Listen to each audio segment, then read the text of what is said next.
Sahi asigi January kunthradagi hauduna February ama fauba Association of Food Scientists and Technologists amadi Tezpur chapter na sinduna Tezpur University ta pangthokhiba kuntaret suba Indian Convention of Food Scientists and Technologists ta lamdam asida phangliba potlamna chana thaknaba potlam kaya puthokliba kanglei foodna best exhibitor ki mana phangba ngamlakre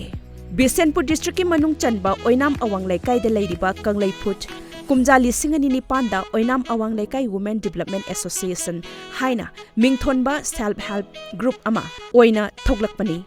nupi kun rom tamak punsinduna semkhiba self help group asina chana thaknaba potchai sing sabagi apamba leirakpadagi kumja lising ani tara tarukdagi hauduna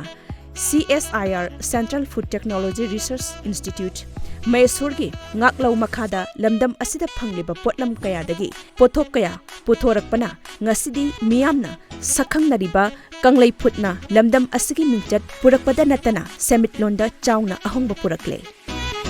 Kanglei phutna mai paklakpa asi lamdam asta leiriba anauba wakhalonbu saugatpiba miyoi kayagi achauba matengnani sangoi machi amadagi haurakpa asina ngasi miyamgi seba mapung fana tauba ngamba asimakna hotpu hotnarabadi soidana mai pakani haibadu khudam oina puthokpa ngamle Akoi 2008 ta resa tawba matungda fesai adagi medical gi phinyasi kano loi lowe ba khutki keketi adugi kaino su khoi lojare aduga loi loraga khoi sum khaga sum tawrakpasina khoi masi de saringai kholingai sumba tawringai manaksida khoi je noma horticulture department na khoi training amkhak sumaina yaw haina sarlatana khoi bo Bangalore da training ji ama thabi baneba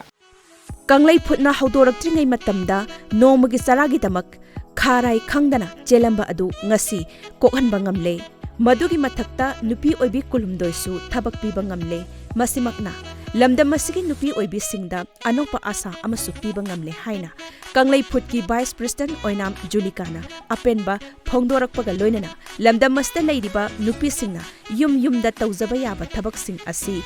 pangduna isa isagi senthok lambi thirasi mipal tangdaba khunai ama ohelasi haiki Hana siyaw dingai marakta kari gumbi mata wakhal sida kari tawraga paisa ta ansigi haibado wakhal sida yam ngawraga leirami ikhang khangawdena laibak phabadagi horticulture department na Bangalore da koi food processing farmer training ama thabi basida akoi one day gi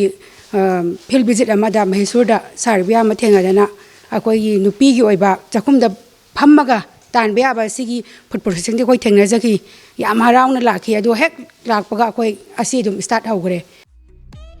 CFTRI na mamal yamlaba khulai kya pithabirakpada natana khuchu khulai sing asibu sijinabasu tambikhi lairiba khulai asigi mathakta matamga chanaba khulai sing laiba ngamdabagi awabadi adumak mayuk naduna lairi laingak amadi mari lainabasingna mityeng sangbirabadi kanglei phutna ehenba pothoksing puthokpaga loinana lamdam asigi nupi oibi kayasu thabak piba ngamgani haibasi kanglei phutki general secretary oinam sanahalna manglan amo oihori Moina pirami pibi dana khoi je khulai pibi re ama ma khoi je sakhang bira kudagi lupa 80 lakhs mo ke khoi machine je khoi da free da moina pibi re ado khoi ju hojikti sales mayama ma tawbang ame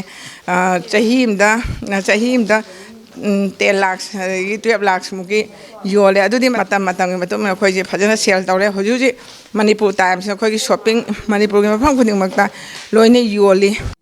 Oinam sanahalna mangjariba manglan asi mangphauna hananaba hotnaba haibasi lamdam asigi laingak amadi miyamgi achauba mateng mathau tari Manipur asi chingna namna leiba lamdam amani lamdam asigi chingi mafam singda